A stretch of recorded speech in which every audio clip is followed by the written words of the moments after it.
Magandang araw po sa inyo lahat. Ako po si Banat Bay at napakaganda nga naman ng araw. Bakit? Kanyo? Nag-iiyakan po, ladies and gentlemen, ang mga pinklawan, ang mga komunista, mga NPA ay nag-iiyakan po. Dahil nga po sa nangyari sa Senado na kung saan pinababalik o sinoli at kinansel. Kakaya. Anak ng... Alam nyo mga kababayan, talaga nga namang this is a, sabi nga, karma, ika nga. Ayaw kasing gamitin yung salitang karma, pero ganun natin eh. Narito ang Balitang Pinoy TV.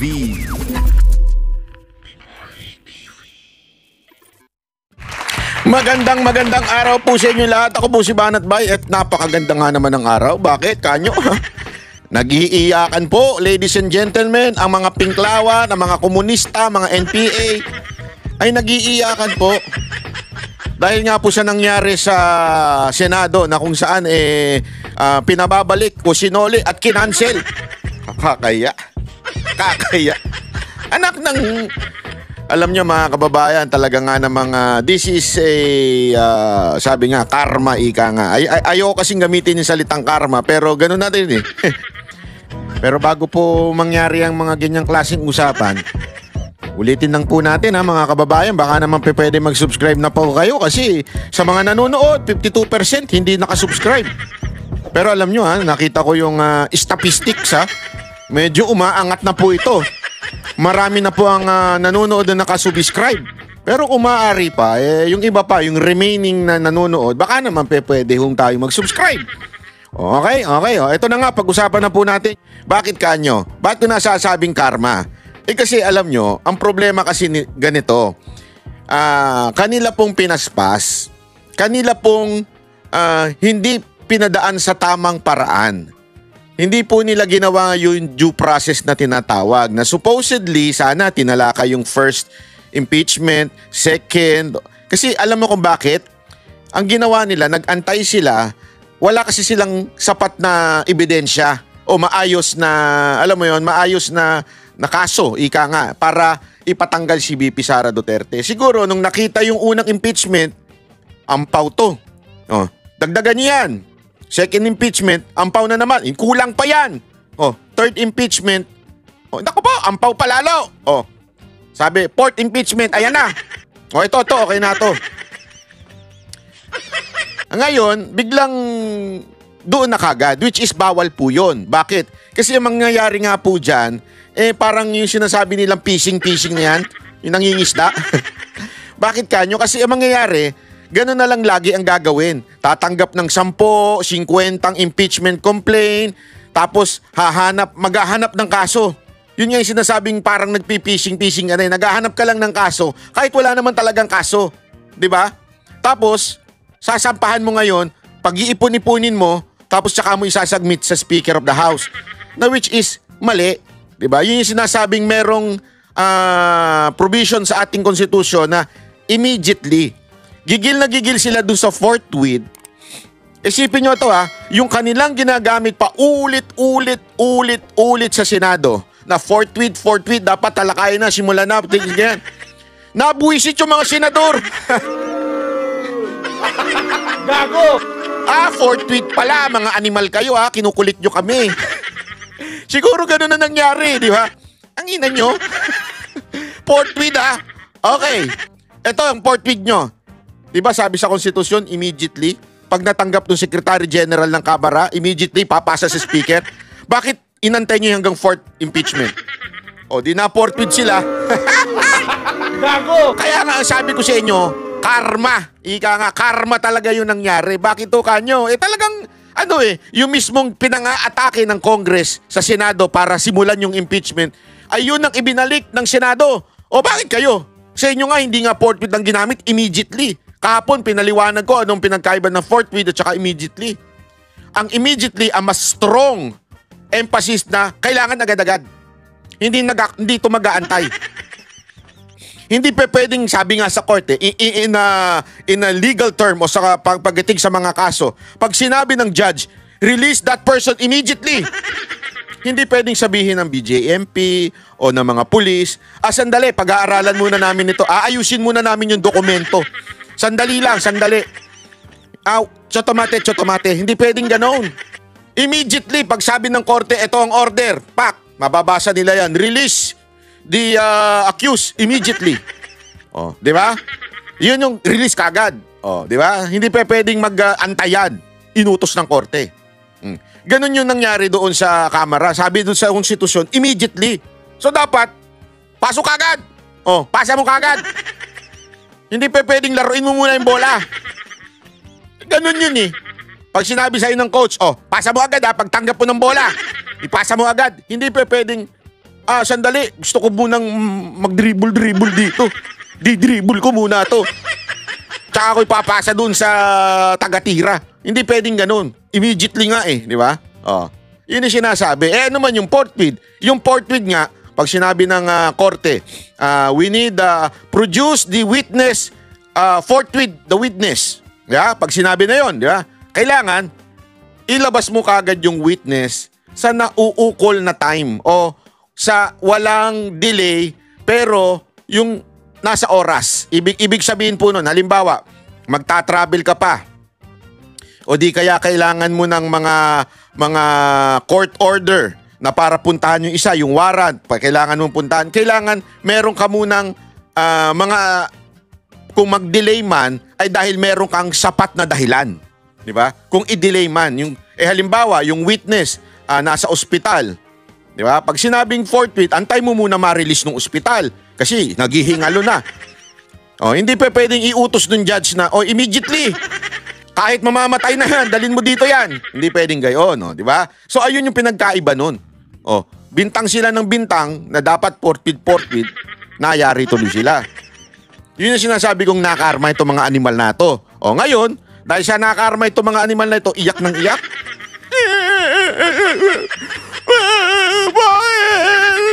Hindi mananalo yung speaker namin sa pagka-presidente sa 2028 pag andyan si Bibi. Hindi mananalo yun. Kaya kailangan namin matanggal si Bibi Sara Duterte. Kita mo naman, ginawa na namin ang lahat. Pero wala pa rin. Olat pa rin. Ang layo pa rin ni speaker. Mapapagalitan kami. Ganun na nangyari. Yeah? Atat na atat itong mga ito Kaya ayan tuloy, napakarma kayo. Ito, panoorin natin itong mga iyakan itong mga to. Umiiyak kasi itong mga ito. Halimbawa ito si Now, with respect... Ay, sandali. Nabayaran nyo na ba yung utang ninyo forthwith? According to, BP Sara Duterte, hindi po ako nagsabi. Kasi according to BP Sara Duterte, may utang daw po kayo. Allegedly. Ayan allegedly, may utang daw kayo kay BP Sara Duterte. Nabayaran nyo na po ba? Ako'y nagtatanong laang kasi forthwith, yung forthwith o immediately? Ma'am, ang utang, binabayaran yan forthwith kung ma-delay man, dapat yung bagang, yan pala example, yung perfect example ng forthwith. Ma-delay man, merong reasonable na dahilan kung ma-delay man yung pagbayad ninyo. Again, that is just an alleged na sinabi ni BP Sara Duterte, may utang daw kayo. So, sana, forthwith, mabayaran na ninyo. Kung totoo yung sinasabi ni BP Sara Duterte, To the action of the Senate last night, the impeachment court. Ano ni Dilima ito? Para sila magsalita. Duterte. Impeachment court. Uso ba yan? Hindi, ako nagtatanong lang Mas ano ba yun? Mas maganda ba yung pag-i-English pag gano'n magsalita? Is it better if I speak that way? Requiring us to issue a certification about the compliance with the Constitution with respect to the filing of the impeachment complaint. As well as the second order, and that is for the 20th Congress to confirm whether we will pursue this impeachment complaint. Complaint. Medyo ang prosecution panel po ay nalalabuan dito sa naging order ng impeachment court kagabi. Kasalanan nyo na yun. Kung hindi kayo makaintindi. Hindi, totoo naman eh. Kasalanan na nila yun kung hindi nyo maintindihan. Ang taong bayan, naiintindihan. Ang linaw-linaw kasi. Ang linaw-linaw, in every trial, inaayos yung mga pinapasa sa judge. Alam nyo kasi nakasabi ko nga sa inyo, naka-attend na ako ng mga hearing eh. Mga arraignment. Talagang kailangan bawat exhibit, yung alam mo yun, yung mga ebidensya, ayan, isusumite. Ang tagal, grabe. Eh, babihira ba naman, napakarami ba naman eh. Talagang iisa-isay niya, no, pati lahat, as in lahat ng mga issue, 'di ba? Iisa-isay niya ng ng abogado. 'Yun po yung siste diyan. Sisiguraduhin muna ng court na lahat ba tama ang ganito. Pag hindi, pababalik sa iyan. Ibalik sa sandali. Mayroong kalokohan, halimbawa lang, hindi naman nangyari sa akin ito. Halimbawa lang, may kalokohan tong piskal. Ito, bla bla bla, ganito. Solid niyo yan. Pag-aralan niyo yan. Ginagago niyo kami. Parang ganon. Diba? This is a layman. Siyempre, di gumagamit yung mga judge na ganon. Para sinasabi, balik niya yan kasi tarantado itong judge na ito. Masyadong pinaspas. Ginago yung demanda nitong taon to. Ngayon, ibabalik. Hindi ibig sabihin dinismiss yun. Kasi kung dinismiss yun, hindi mo na pwede uli isampa yun. Kasi merong double jeopardy. So, hindi yun dinismiss. Ang tawag doon, ibinalik lang, pinapaklaro lang doon sa piskal na nagpasa. Ganon ang ginawa ng Senado. Bilang korte, bilang mga judge, sabi nila, sandali, may sabit itong part na ito Paano magiging quote-unquote constitutional o legal itong impeachment na ito kung mali yung pagkapasa? Mali yung prosesong dinaanan.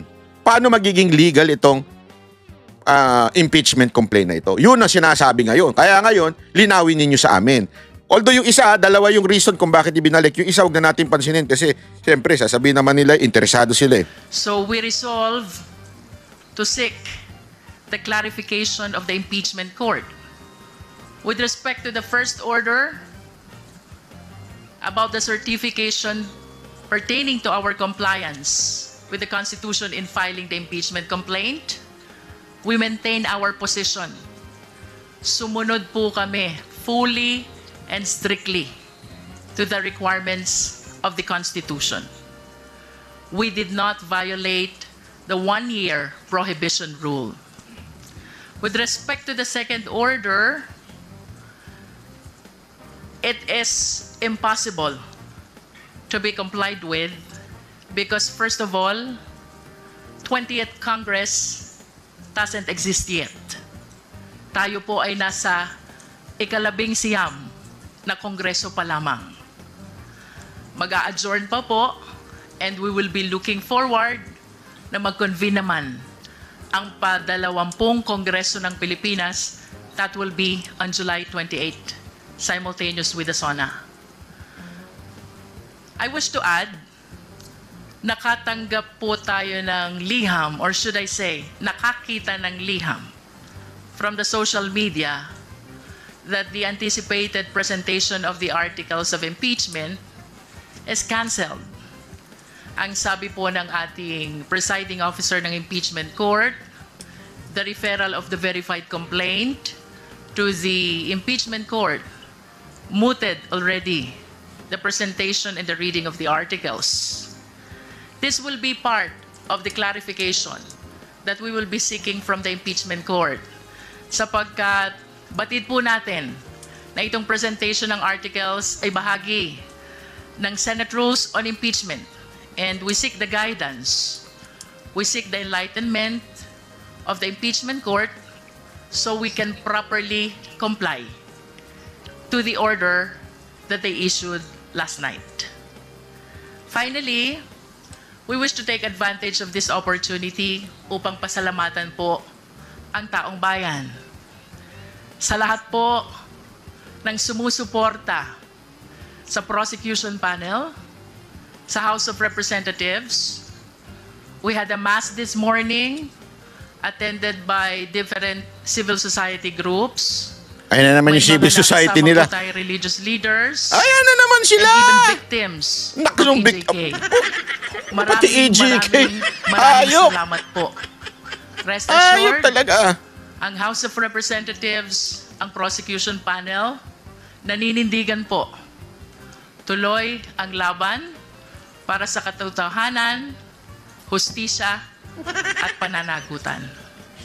Maraming salamat. Sabi ni Bato, at saka, basta sabi ni Bato, he was led by the Holy Spirit, which is, itong nangyari na ito, yung remand. As a matter of fact, tinanong din si Escudero, tinanong siya, planado ba ito? Kasi ang nangyari, talagang somehow it was a movement of a mysterious hand. Yeah, parang ganon. To the people who do not believe in the Almighty. Pero kay Bato nga, it was the Holy Spirit who guided him. At the same time, ganon din kay Cayetano. Diba? As a matter of fact, ang ganda nga ng pagkasabi niya doon sa Jeremiah, yung kanyang quotation For I have plans for you, not to harm you, diba? Pero at the same time, sinabi niya, there is also a plan ang mga demonyo. So ang tanong, mga kababayan, ito ang matinding tanong dyan. Ito hubang nangyari na ito ay totoong galaw ng Diyos kasi hindi ito planado eh. Ang plano talaga is to push for the dismissal. Yun talaga ang plano. Alam naman natin kung sino. Duterte Black. Diba? Yun ang plano nila. Dismiss na yan. Kasi that's illegal, that's blah blah blah. I-dismiss na yan. Oh. Pero again, through the wisdom of the Senator Cayetano, through the guidance of the Holy Spirit, siya po daw ay niremand na lang para at least talagang magkaisa ang mga senador. And lo and behold, 18 ang nagsabing, oo tama, ibalik doon, ibagpaliwanag sila. So ginaid sila ng Holy Spirit. Nagtataka ako, sino kayang espiritu? Kaninong espiritu yung sinasabi mo? Luistro. Hindi, baka kasi, sabi nga ni Cayetano, may plano ang Diyos, pero may plano rin ng demonyo. Kaninong espiritu yan? Ito na nga mga kabalita. Ano na ang masasabi nyo patungkol sa balitang ito? Please comment down below mga kabalita. Pag-usapan natin yan sa comment section. At kung di ka pa nakasubscribe sa ating channel, baka naman